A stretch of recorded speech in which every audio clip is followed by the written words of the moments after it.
Hello, and welcome to another episode of Scavenger Life. This is episode number 441 at scavengerlife.com. We have been getting some of the same kind of comments/questions on our forum that I thought I would talk about. Cool. So we've been lately getting people who are coming on and saying, "Hi, I am brand new to scavenging, to selling online. Yeah. Completely new." And the question it's framed as, how do I morph from being a rookie to a veteran That's a good when one. scavenging? Yep. And it was Gopher Jim from Gopher, as in like the Gopher. animal. It's Minnesota. Uh-huh. And he says this, he says, "Okay, I took a remainder of my lunch hour today after closing an account to walk through a Goodwill store. First impressions is I have no clue what I'm doing. I would rather get a box bin full of stuff and be forced to go through it than try to identify something of value." So he's basically saying, it's overwhelming. I'd rather go to an auction and be handed Right. a table full of stuff. Or, someone in his family, Right. Here's just some stuff, Go figure it out. Pick stuff out. And then he says, I'm not a possessions kind of person, I guess, not a person that has a lot of stuff. Mm-hmm. So, brand names just don't really resonate with me. So he says for clothes, I'm seeing a lot of stuff is just made in China. Sure. I just don't know what sells. Yep. Mm-hmm. Then he says, so I go and I check out art because I guess we talk about art. Right. There's some nice things that he liked, but that's how you get started is looking for things that are unique and quirky, but not just stamped out and mass produced. Kind of like, sure. Is that how you do it? Yeah, he doesn't know. And then he says, and then I walk through the plates and cups and pottery. We all know that. Glassware. And then he says, first Goodwill, they put labels over a lot of the bottoms of it where you need to see. Yep. I don't know why they do that. It's crazy. And then he says, there's some things that look cool, but I couldn't tell you if it was real porcelain or if it was just Target. Yeah. And I'm thinking about the future of my store, and it's a makeup, and I like to stay away from just selling a bunch of junk. And I know it works for some people, but, he wants to focus on nicer stuff. And then he goes on to say, so my concern is that if I choose things that are just fun and eccentric, because that's what he wants, is that where the value is? Can I actually sell that stuff, Sure. And then he says, when did that street knowledge of finding not only the fun things, but the valuable kick in? And then he says, I'm just overwhelmed. Yeah. And so everyone was kind of throwing in their 2 cents. Right. And, it's funny to hear that from someone who's brand new. And we've been doing this for how many years? And I'm still yeah, I still have that question. Yeah. I walk in places and I'm like, is this junk? I got a piece of artwork this is a perfect example. I got a piece of artwork the other day and I was holding it up to you and I was like, is this ugly? Yeah. I just is it cool? Is it ugly? I don't know what to do with it. Should I buy it? Should I keep it? What'd you do? I'm going to put it on eBay. I really wanted to keep it actually, but you were like, that's so ugly. I said it looks like that 90s kind of. Because it's from 1991. Yeah. But so it's funny having that conversation with someone and being like, yeah, I still feel like that. However, I will say there are many times where, your opinion has paid off. Where you're like, oh, I know that's a good jacket. I know people want it. People have wanted it for the last 10 years. It might not sell for a year. It might not sell for 2 years, but for in our store. But yeah, so it's just it's all about experience. However, you can have that knowledge really quickly. You can buy a basket full of stuff at Goodwill or a church thrift store or an estate sale or whatever, and go home and look it up and list it and learn things very quickly. So the very next time you're going out, you're kind of keeping an eye on those things. Right. And it just expands from there. It's exponential. Yeah. It's what do they say? Don't let the perfect be the enemy of the good or something. Exactly. I think the thing is, the fear is I might pick something up that might be the wrong choice. And it's what? It's so cheap, it doesn't matter. So here are the things I think everyone was kind of talking about in the comments. I mean, number one, in the first 3 months, Yeah. if you put time into it, let yourself make a lot of errors, like don't buy anything for like $5,000, $100. Just, buy $5 item, dollar items, go with your gut. Right. And then just go home and research it. And that's how we all have that knowledge. Yeah. Because it may seem like there's an infinite amount of things in the Goodwills and the thrift stores. But honestly, I think a lot of us would agree. You start seeing the same things over and over and over again. Right. That there really is a finite amount of items. Yeah, I mean, it's like with mugs or glassware or whatever. Like, you'll start to be like, oh, those are the cheap ones that nobody wants that. Right, you're right. Like, that brand is not the one I want. That's an FTD mug that someone got for a Christmas party last year. Garbage. Right. I think those of us that might go to auctions or estate sales, we may be running across things we've never seen before. Yeah. But it's more of the rare thing, even in those auctions, just because there is only a certain amount of things that have been made, brands and stuff like that. Right. The other thing people were saying is, start with things you really know about. Or that you like. Yeah. So if you're like a car guy, just go ahead and find car stuff because you're going to know what other people want. Like what I do, and I still do this, if I'm looking at mugs, for example, because that is one that you see a million, just like I was saying, I look at the ones where I'm like, oh, I would totally buy that. Like when I was in college and I was like, ironic and hipster and whatever, I would totally buy that. So you're like putting yourself in that position and you can start with that and you can continue with that, but you can expand that. So buy the things that you're like, oh, I would buy that. Right. That's interesting to my, sensibilities. Yeah. And then that helps you start getting sales under your belt. Right. And you start figuring out the process, and then you hopefully have more than one interest. And then you're like, I also like boots, and I'm going to only get those. And then I like fireplace items, I don't know, that kind of thing. And then you just start growing from there. You just learn by doing. Yeah. I mean, but I will say the cool thing about it is it's a quick process. Right. I think it's very quick. And, I mean, there was a time where we would only buy vintage clothes. We would not buy new clothes. We would not buy glassware. We would not buy, we'd buy a little bit of artwork, but not very much artwork. No furniture, nothing. But then eventually I started seeing things and I was like, that's kind of a nice, piece of glassware. Right. I'm going to get it. Yeah. And it would sell. And I'd be like, oops, people buy this stuff. Now I got to look for it. I mean, I talked about in the old days, I would go to this one flea market and I would kind of almost run through the flea market and find nothing.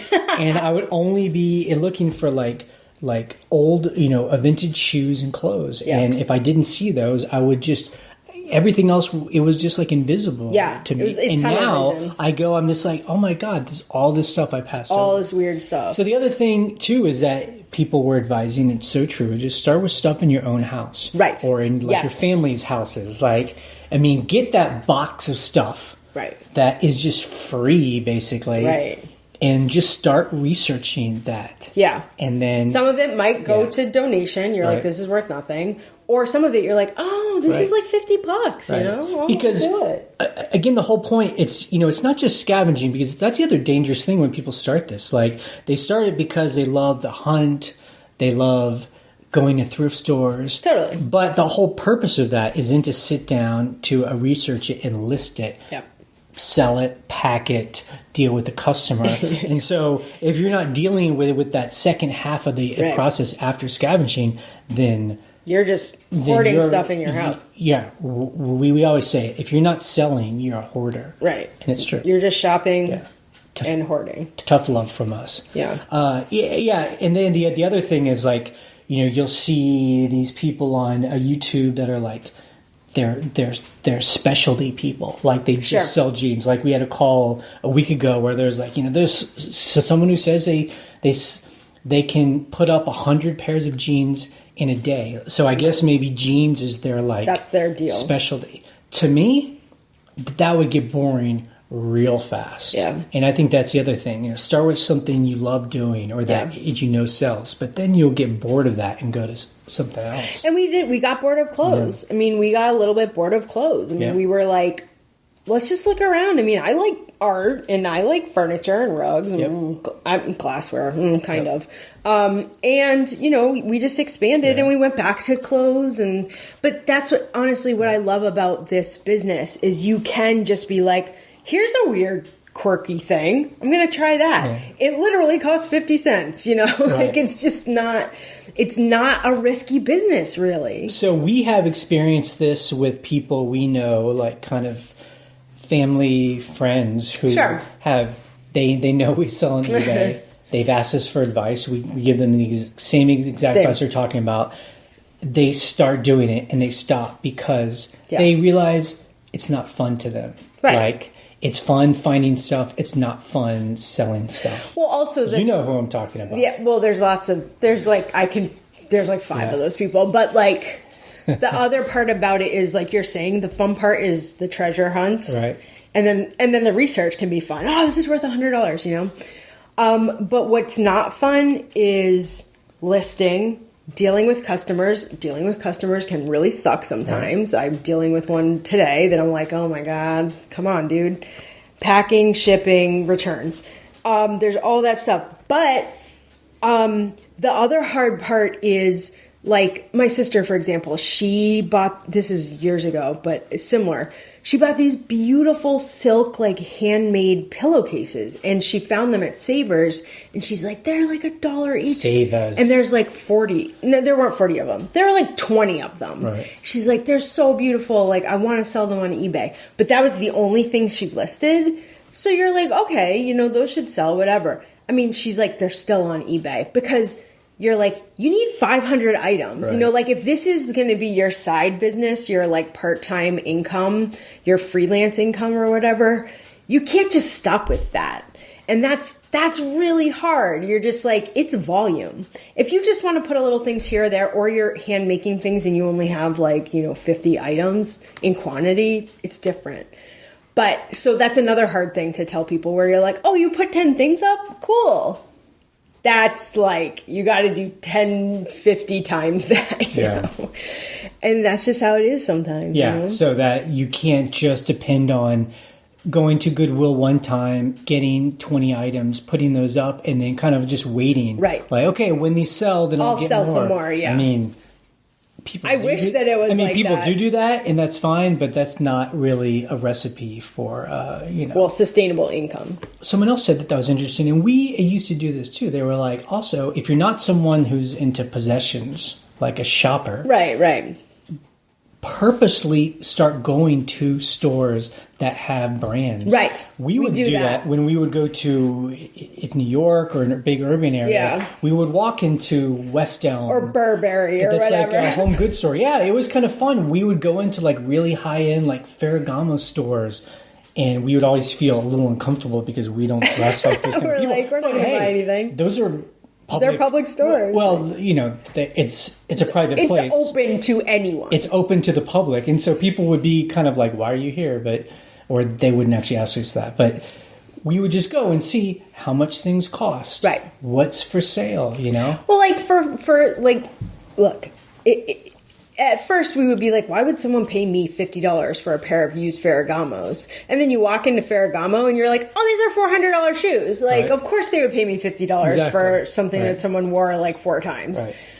You know, and then you have that perspective where you're like, oh, these are like, this is expensive stuff that you can find in the wild. And it was a Retro Retro Treasures, who was saying that you not only go into those stores, but start touching and feeling quality items, because I think we all probably have the innate feeling when you can feel something that's quality, a little heavier, feels better. Yeah. But yeah, I mean, that's a big thing. When I'm like going through clothes, oftentimes I'm just kind of touching fabric. And I'm like, where's the wool here? Where's the quality? Where's the nice stuff? Right. You know. Yeah. Like you can tell a cheap coat from a quality coat just by stitching or whatever. I mean, I would say many of my buys, when, you know, I don't know everything. Yeah. Many of my buys are just based on how it feels. Like, I'm like, this is a wooden metal item. Right. And it just looks really handmade. Well, I don't know made. what it is. It's got to be something. It's $4. Like, I can't go wrong. Yeah, you know? exactly. Yeah, so, I mean, it's guesswork, but it's also, like, just taking the time and to experiment. And I still do it. I will pick something up, and I will sit there, and I will be like, should I buy this? I don't know what it is. I don't know what brand it is. It looks cool. And then you're like, it's literally 75 cents. Like, why are you even having a question? I'm just like, put it in the bin. Like, everything's half price. Just buy everything. Just buy everything. There's nothing in the store that's more than like $20. Just buy whatever. Yeah, exactly. So you got to remember, like, it's a pretty low risk investment to just try stuff. And that's why our way of scavenging selling is so much different than people who are, selling like commodity items, where you're buying, 1,000 of one thing. You can't make those bets just like, I'm going to spend $10,000 and hope it sells. We can do that because the barrier to entry is so low. Yeah, exactly. So I mean, I guess our wrap up to this is, it's a pretty quick process, and you can start with your own experience of stuff you're interested in, and you can expand that using the same model. And I think any normal person would probably know in 2 weeks whether or not it's for them or not. I think very quickly, if you're honest, you'll be like, I actually don't like this. I don't like this. I hate this. Yeah. I hate myself. No, I hope not. Okay, the other kind of like same topic, but kind of a different twist. We've been getting a lot of people who are like, I'm going to retire. I can see retirement from my career. Yeah. Coming. Over the horizon. Coming. Yeah. I want to start a little business. So when I retire, and this is interesting. I don't know if it's just like an American thing, a North American thing. It's like people are working their whole lives and then retiring and working to work. And some of it is for extra income. I just want to have some fun money to like spend. Some people are like, I just want something to do. Right. Like I'm a busy person and I don't want to just watch TV. Yeah. And some people though are like, I need this. I don't have enough money to retire on because maybe whatever happened in my life, I'm having Social Security, and we all know in the States that's not enough to have money on. So it's interesting that people are coming from that angle as well. Yeah, sure. I would say to that person, especially for the ones who are just doing it for fun, we know people like that who wanted to retire and they had big plans to do a business.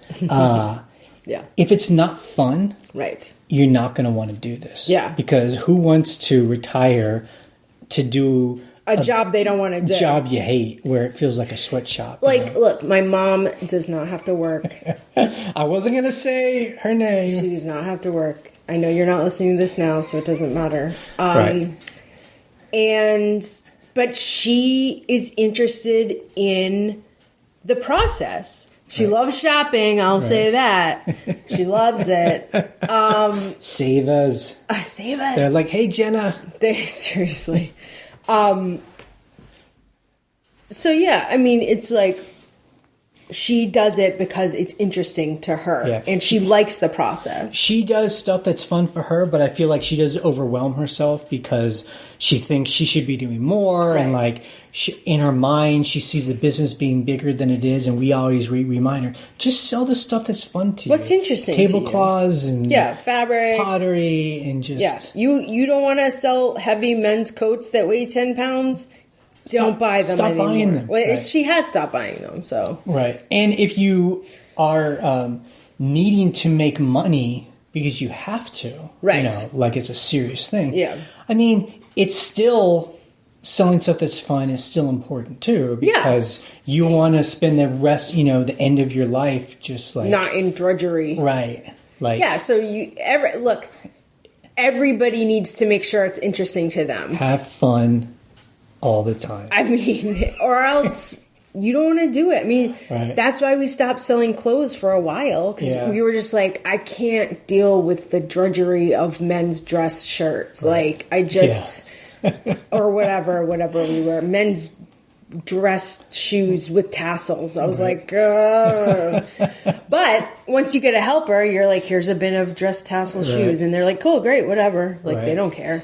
But we don't buy those anymore, really, anyway. Yeah. But, so yeah, I mean, it just becomes depressing. So you don't want that. Don't be depressed. Yeah, we don't want that. That's the thing. It's one thing having a job that you feel kind of stuck in and you're depressed, and that is not good and shouldn't happen But creating it for yourself is a bad thing. When you run your own business, you have every opportunity to change that situation. Yeah, exactly. Like, you can't be mad at your boss because you are the boss.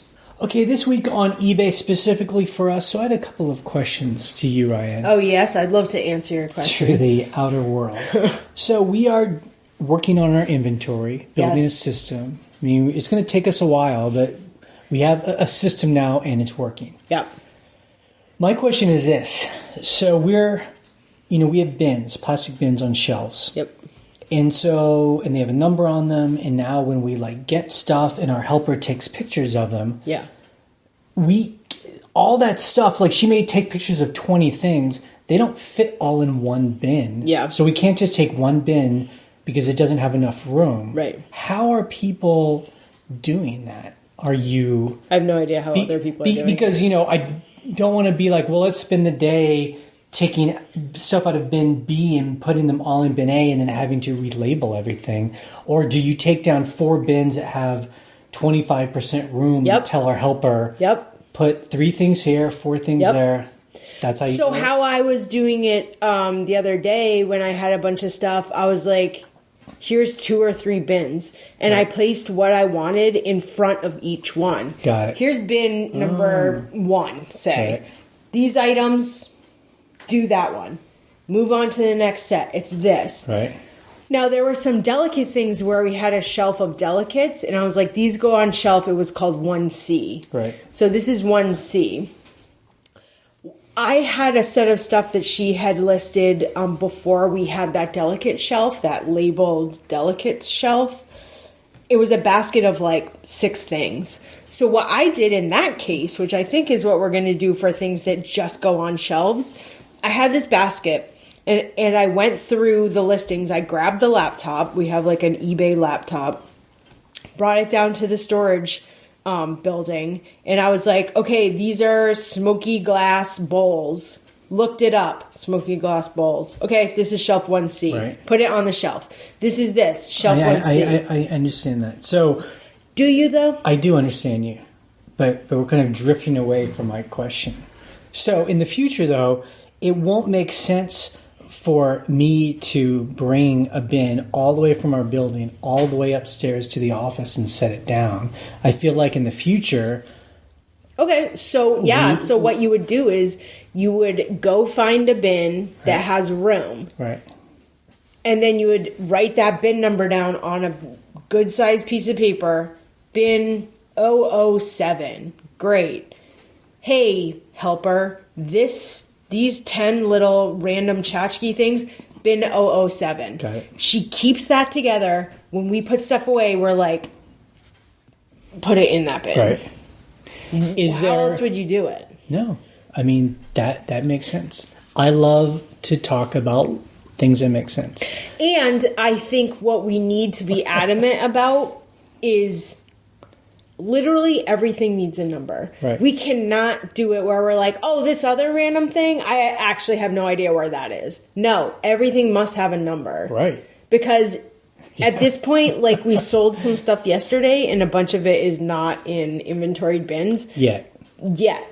So I'm kind of like, oh my God, where the hell are these things? I kind of know where they are, but now I'm just guessing. Well, you get to a point where you're just like, oh my God, what? I mean, we've been running our business for a decade like that. I know, it's awful. I think also it gets to and the reason why I'm frustrated is because now I have someone helping me. I can tell you're frustrated. So I'm like, I have to tell, it's not that I'm like, oh, I'll go look in 3 bins. I have to tell her those 3 bins. I have to tell her where those bins are. Okay, how about this though? So anyway.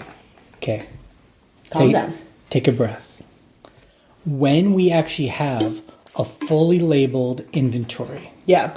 My question is, can we get it to where our helper just figures it out on her own? So, like, we don't have to, like, go write down the bin numbers, give it to her. She takes pictures, and we have to take all that stuff down ourselves. Do you think we could actually get her just to, like, you know, figure it out? Like go in the back and find a bin? Go in the back, find a bin, see how much room you think you have, go up, take pictures, put that stuff in that bin. The only thing that I find... Yes, probably the only thing I find worrisome about that is that we will have no hand in that. So I won't see any of that happening. Right.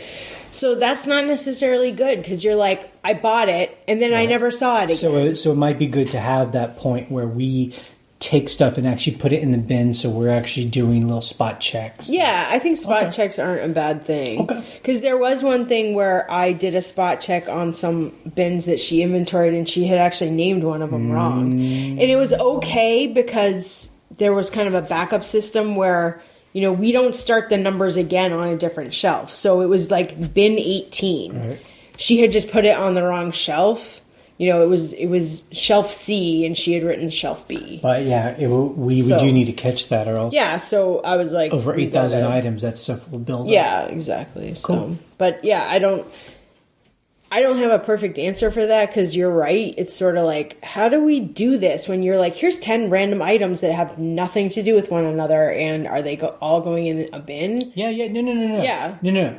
That's answered. That's answered. That answer is yes. Is absolutely yes. Yeah. My thing is when you give her 30 items and they can't all fit in one bin, right? How you spread it out over like 4 bins. That's the thing. Okay. I think that's easy. Okay. Are you ready? Yeah. I caught you, I think, enjoying Facebook. What?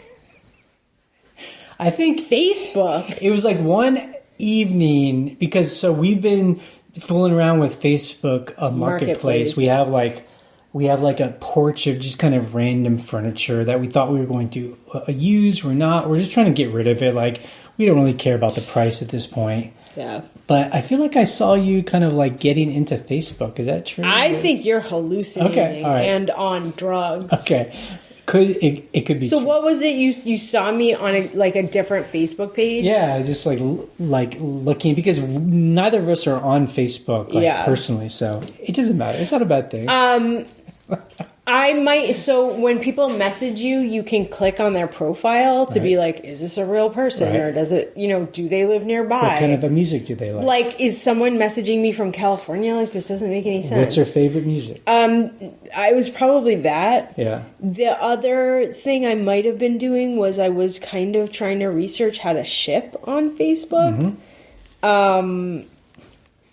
And they only allow certain people who have like a good enough history of selling stuff consistently on Marketplace to allow you to ship, which is annoying. Well, that is a very good segue, because that's why I brought all this up. Yeah, so we were trying to figure out, like, we're doing mainly local come and pick it up kind of thing.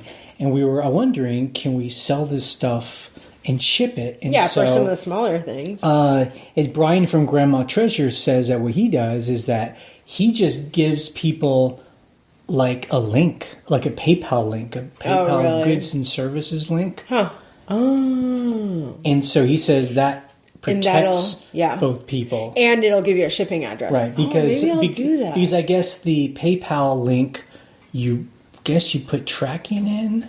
So that way, if someone buys it, you would print your shipping label off PayPal. If PayPal sees like this isn't, you didn't ship it, then you're going to give them back their money. And also, he was saying that he does some Facebook Marketplace, but he also goes into private groups and local groups, I guess, that are into certain things. Yeah. So, find like the antique furniture group of the Shenandoah Valley, right? And they might be interested. Oh my god, I don't have time for any of that. Okay, but I do want to ship some stuff on Facebook Marketplace. Right. That's a good way of doing it. Is just like, okay, pay me through PayPal, and then I'll send a shipping. You'll see the shipping label through PayPal. And then he says, and I guess maybe this is what you're talking about. You can connect your PayPal to Facebook payments and send invoices through Facebook as Messenger. Oh, okay. But I don't know if that's the whole thing about like having to be approved and have I think that's having to be approved for shipping, because that's like allowing payments and I think I don't know. Yeah, look, I have no idea. I'm not saying we have to do any of this. We're just talking. It was a question we had where there were some smaller things where I was like, I would ship these. I just don't have a way of doing it officially. Okay, our week. We sold 37 items for $1,255. Okay. And 88 cents. Not bad. It's okay, but Christmas time, you'd want a little more. God. I don't know. Yeah. It is what it is. We sold mainly bread and butter items. Yeah. Our highest price was $105. That's one reason why our sales weren't as high, is just because it was a vintage lamp. Yep. A little lamp. That people kept lowballing us for like a couple of years, and we finally got a decent offer. Oh my God. Scavenger of the week. We did not do any scavenging. I didn't. No. We've been doing a lot of other things. Very exciting things. Jesus. People are so annoyed at us. They're like, what are you doing? And I hate to say it, it might not be till the summertime where we or actually more. Tell people the story. Yeah. Customer issues. So it happened this morning. Yes. I'll start it and then I'll let you go. I'll do the like kind of overview, basic like bum bum bum bum, like a newspaper story. Customer from France bought 2 separate pieces of art. Yes. Through global shipping. Yep. And then the person's very upset about shipping. Yep. Go. They're upset about shipping because they think it costs too much. And they're like, they're making me pay for both things. They're not combining the shipping. So how much was he being charged? It was like $22, right? It was $27 for 2 largest pieces of artwork. And he sent me the screenshot. And that includes the customs? No, customs was $30 extra. Oh, that's why he was mad. Yeah, but I was like, I have nothing to do with that. Right. I'm like, that shipping price is actually great. He's like, we shouldn't have to pay customs. I don't know. He had some argument. They're trying to rip me off. I'm just like, I don't know. Here's the deal. So there are sellers out there right now. This is what they're thinking. I'm going to read their mind. They're thinking, just ship your stuff direct. Like, it's fine. There's tracking on everything. And then I'm like, to France, yeah. And then I'm like, that's fine. But here's the deal. I don't know how these countries, their customs work. I guess sometimes it goes through and they don't have to pay. But it seems like we get the ones where the custom officer stops it, keeps it at the post office, calls the person and says, come and pick it up and pay an extra $30. And then we get a message from the buyer who's like, how dare you charge me extra? Like, why am I having to pay an extra $30? I'm like, it has nothing to do with us. These are like your VAT taxes in France. That's what global shipping is nice, because all that stuff is transparent. And so they know up front what they're going to pay, and then it goes right to their house. And so I said that to him. He was like, no, I don't believe you. So it's kind of damned if we do, damned if we don't. Yeah, it doesn't matter. And we get, especially Canadians do that too, that they're like, yeah, there are those taxes, but like we don't really have to pay them. I'm like, when are you not having to pay them? What kind of system is this where like you have taxes, but sometimes you don't have to pay them? Like, it's just... I don't know. So arbitrary. Also, I just have no control over it. I'm just like... And we have had this happen where someone gets it in wherever, England. I remember this distinctly. This woman from England bought something. Yep. She couldn't get it at the post office without paying a fee, and she's like, I'm not going to pay it. She refused it. So it came back to us, and we had to eat all that shipping costs and give her back her money. Yep. Oh, it's it so sucks. painful. So you're just like... Global shipping, though. Global shipping never had it. So yeah, he ended up paying. I wonder, right? He did. Because I explained to him, because he sent me the screenshot, and I was like, they are combining your shipping, and that's actually a pretty good price. Yeah. The VAT tax or whatever, the customs fee, I know nothing about that. Right. You know, that's not something I have control over. That's your country. And then I'll read another thought. There's someone out there thinking of this right now. They're like, yeah, but that example that you just gave is so rare that that's part of doing business. Just eat it, send it direct. If every, 20th sale is problematic like that, no big deal. Just deal with it. I like global shipping. Yeah. That's my stance. I'm sticking to it. I don't care. I wonder what eBay send how they deal with customs. If you're just going straight through the post office, there's no customs involved. Right. I wonder. It's going to be the same thing where it gets to the post office at their home country and they're like, great. It's like when the post office gives you a slip and they're like, oh, someone returned a parcel post thing and now you owe $15 because you have to pay for it. I'm like, what? Right. That's nuts. Yeah. Yeah. Or, someone refused something in its parcel post and they're like, cool, well, you owe us money. Oh, God. But the good news is that guy paid, so it was a good $100 sale. It was $100, yeah. Go out tomorrow. Okay, things we learned in the forum. We talked about a bunch of stuff. Sigillini. Are you saying that right? I think so. I'm just joking. Sigillini. So she's been kind of keeping us update on this, and I'm going to just quickly read it, Ryan, and it's about shipping. Yep. USPS retail ground. Okay. eBay now shows that, and it's like the cheapest rate, but it's only available for zones 5 through 9. What?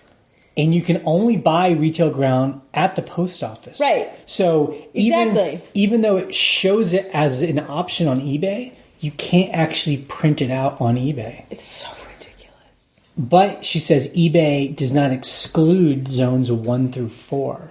So if you don't know what zone they're in, you could, they could choose retail ground or whatever. So real quick. So that means anyone in zones 1 through 4 can purchase retail ground shipping. And it's not available. As a seller.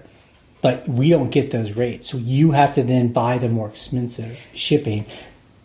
So the bottom line, it means I cannot offer retail ground to anyone. Right. Because eBay's not making those decisions. Why is retail ground only available in zones 5 through 9, which I would have to look at the map as to where the Midwest and California. And why only at the post office? I mean, That makes no sense. Right. Everyone who's listening, everyone who has anything to do with that at the post office or at eBay. That makes no sense. The end. Okay. I mean, how anyone figured that out? How did she figure that out? Well, I think she's just been, I think retail ground just started becoming a choice in the past 6 months or something. I feel like people, they saw it as a choice and were getting excited because it was cheap. And then she's really been trying to pursue that cheap shipping. I think Parcel Select is cheaper than retail ground. I thought Parcel Select was cheaper. I have no idea. Yeah. I don't, it doesn't make any sense. Okay. I don't know why. That's weird. That's crazy. That's So loony. No conversation is needed there. We're just putting that out there. Yeah, we're just like throwing that out. Anyone that was trying to make a retail ground as a choice should just think like, don't make that a choice. Oh my God. All right, let's go to any calls or comments that people have. You can call our voicemail line. The phone number is 540-407-8486, or you can email us an audio file. Our email is thescavengerlife@gmail.com. Hey guys, this is Brian from Washington, and I was calling about the subscription fees. At least I was told a long time ago, and let it lapse, decided to get back into it. Never really stopped eBay, but now I'm kind of going back with a vengeance. So I get to offer the 2 free months for the store, but I was curious, would you start out with the basic, or would you start out with the starter? So you get the 2 free months, so if you go with the higher rate one, I think it's $27.95 or something like that. And then if you pay for the year, it's $21.95, I believe, something like that. Would you start out higher, or would you kind of start out lower and see what happens and then bump it up later? I guess that's all for now. Thanks a lot for all you do.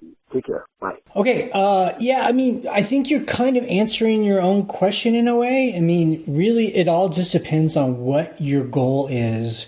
If you say you want to get back into eBay with a vengeance, what does that mean? Are you going to be working on this every single day? Are you just going to kind of have a little hobby business? I mean, just check out the different starters and basics and see how many items you're going to go. I think for me, when people, especially are starting, they really seem obsessed about saving $5 or like just trying to run their business off of the free ones that eBay will give you every so often. They're like, oh, they just gave me, it's 50 free. I'll just do that. But eBay doesn't do that on a regular basis. So then they're trying to run their store off of this arbitrary thing.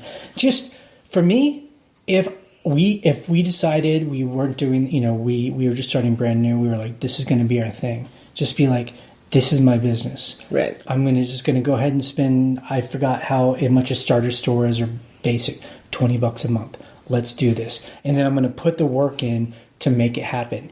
But if I'm being honest and I'm like, it sounds good, but I probably won't really do it. Yeah, don't commit to that kind of subscription fee. So, yeah, I mean, I guess just look at the numbers for the tiers and be like, do I think I can get up to that number? Will it be worth it? I forget what the tiers are now. We need to look them up. But like, 200 items for a starter. You're like, could I get up to that and keep it? Should that be my goal? And then I'm pretty sure if you're like, I got up to 200, I'm pretty sure eBay's going to be happy for you to call and be like, can you up my subscription payment? Like, I mean, I remember when we were doing our Amazon experiment. I think we were still on Amazon for a year-ish, yeah. Amazon FBA. And we would have that question. Right. Do we just stay like regular where they take $1 per sale? Yeah. Or do we become a professional and pay a fee every and there month. was like a fee. Yeah. And it was just, we had to be honest with ourselves, like how much are we really going to sell and how much are we going to make? And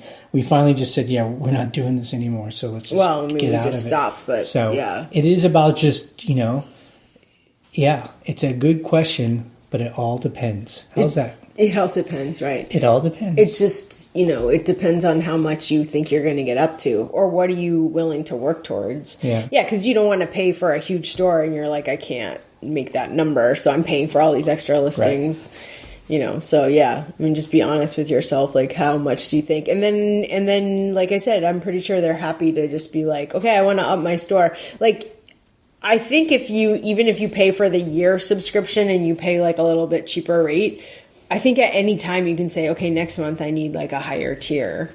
Right. Let's just go for it. But if you cancel, there's a fee. There's a fee. So I had to pay a fee for our other store. I think it's what he's talking about. Like, what happens if I sign up? Oh, and then I cancel early or something. Yeah. Because if you want to pay the cheaper year. Yeah, totally. Right. It's like buying a phone. I don't know what phone contracts are like right now, but it used to be like that, where they're like, oh, you're canceling early? $200. All right, that is it for today. You can check out our blog that we're talking about, scavengerlife.com. And if you come to our forum, scavengerlife.com/forum. You can call and leave a question or comment on our voicemail line. Phone number is 540-407-8486, or you can email us an audio file. Again, our email is thescavengerlife@gmail.com. Brand new episode every Monday. Our friend Steven Schultz, he will post his video on Wednesday of his what sold videos. So if you're new and you want to see what things are worth, that's a good example because he finds a lot of cool, weird stuff. So. Watch all of his videos. Yeah. Watch every single one. We've been posting his videos every Wednesday for a couple of years now. 3 years now, maybe? It's like serious. So you could just go back and just watch them all and just see hundreds, thousands of things that he sold. Yep. Okay, did you want to talk about shampoo and booze? Yep. We're taking a little break for the holidays, but however, my sister and I are going to be in the same place at the same time soon. So we're going to record a bunch of videos. Oh, really? Yep. Cool. Because we can get a lot done just sitting next to each other. So we're going to record several of them in a row. Shampooandbooze.com or youtube.com/. So is it going to be a kind of thing where because we're having a family kind of Christmas, are you guys going to do it in front of us? Have an audience? You guys... That would actually be hilarious if we were like, look at this room. Okay, Mom, what do you think you could do with this one? What about that bedspread? What's your opinion? My God, that would be horrifying. Your mom would take over the podcast. I know she really would. Oh, no, I hope she doesn't hear this podcast. She won't. She doesn't listen. Okay, this podcast is ending in 3, 2, Sell trash, 1. be free. Don't Bye. be exasperated. Don't be. It's nice. Bye.